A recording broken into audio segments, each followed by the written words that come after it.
Hey guys, this is Raj. Welcome back another new videos. আজ আমি share করব Termux এর একটা বেস্ট সেটিংস যেটা সবারই প্রয়োজন।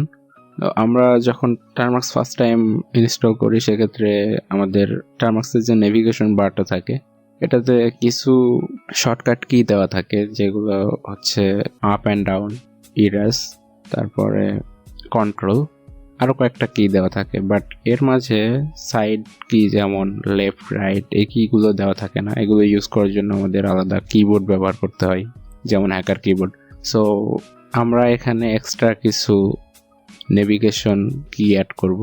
সো এটার জন্য অনেকটা উপকারী হবে যখন আপনি এডিট করতে যান ন্যানো এডিটরে বিভিন্ন টেক্সট, সেক্ষেত্রে আপনাদের সাইড লেফট রাইটে যেতে হয়। সো এটার জন্য আমাদের আলাদা কিবোর্ড ইউজ করা লাগে, সেক্ষেত্রে অনেক ঝামেলায় পড়তে হয়। সো এটার জন্য আমরা যদি এই এক্সট্রা কিগুলো ব্যবহার করি সেক্ষেত্রে আমাদের এক্সট্রা কোনো কিবোর্ড ব্যবহার করতে হবে না, আমাদের অনেকটা সুবিধা হবে। সো কিভাবে আমরা এটা অ্যাড করব পুরো ভিডিওটা দেখতে থাকুন মনোযোগ দিয়ে। সো শুরু করি আমরা।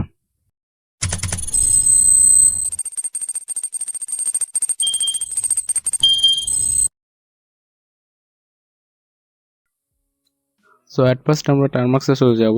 টার্মাক্সে আসার পর আমাদের টাইপ করতে হবে পিকেজে ইনস্টল ন্যানো। আমার এর আগে ন্যানো ইনস্টল করা ছিল, এই কারণে এমন আসতেছে। আপনারা ফার্স্ট টাইম ইনস্টল করলে কোনো পারমিশন চাইলে ওয়াই প্রেস করে এন্টার করে দিবেন। দেওয়ার পর আপনাদের টাইপ করতে হবে mkdir একটা স্পেস দিয়ে .termux, দেন এন্টার করতে হবে।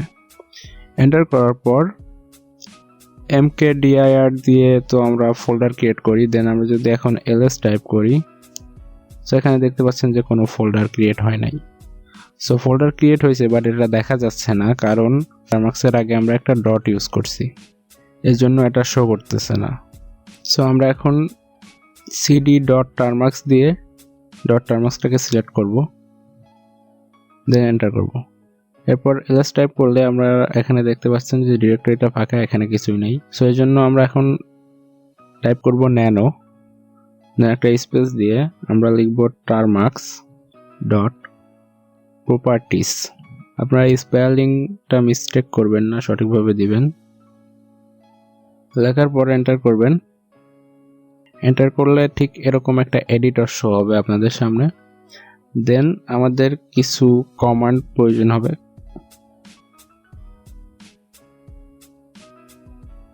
এই টেক্সটটা ভিডিও ডেসক্রিপশনে দিয়ে রাখবো, এখান থেকে আপনারা কপি করে নেবেন।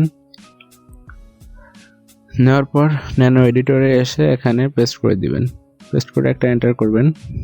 এন্টার করার পর আপনারা এখানে নিচের দিকে দেখতে পাচ্ছেন যে ctrl একটা বাটন আছে, এটাতে একটা প্রেস করবেন, দেন ওতে প্রেস করবেন, তারপর এন্টার করে দিবেন।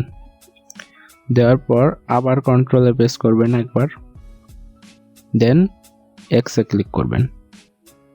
আপনারা এখান থেকে বেরিয়ে আসবেন। এরপর আপনারা এক্সিট কমান্ড টাইপ করে এটাকে এক্সিট করে দেবেন। দেন আবার যখন টার্মাক্সে ঢুকবেন তখন আপনারা এখানে দেখতে পাবেন যে আপনারা এখানে up down, left right, and, page up, page down, home, slash, আরও অনেকগুলো শর্টকাট কি চলে আসছে। সো এখন টার্মাক্সকে খুব সহজভাবে ইউজ করতে পারবেন। কোথাও কোনো ভুল হলে লেফট রাইটে ক্লিক করে আপনারা সেই ভুলগুলো রিএডিট করতে পারবেন। সো টিউটোরিয়ালটা আশা করছি আপনাদের উপকারে আসবে। যদি ভালো লেগে থাকে তাহলে অবশ্যই ভিডিওতে লাইক দিতে ভুলবেন না, আর টার্মাক্স হেল্পলাইন চ্যানেলটাকে সাবস্ক্রাইব করে রাখবেন। আর টার্মাক্স বেস যে কোনো সমস্যার সমাধান পেতে অবশ্যই টার্মাক্স হেল্পলাইন গ্রুপে জয়েন হয়ে সেখানে পোস্ট করতে পারেন, অথবা সেখানে বিভিন্ন মেম্বার আছে তাদের সাথে যোগাযোগ করতে পারেন, অবশ্যই তারা আপনাকে হেল্প করবে। ধন্যবাদ সবাইকে, বাই বাই।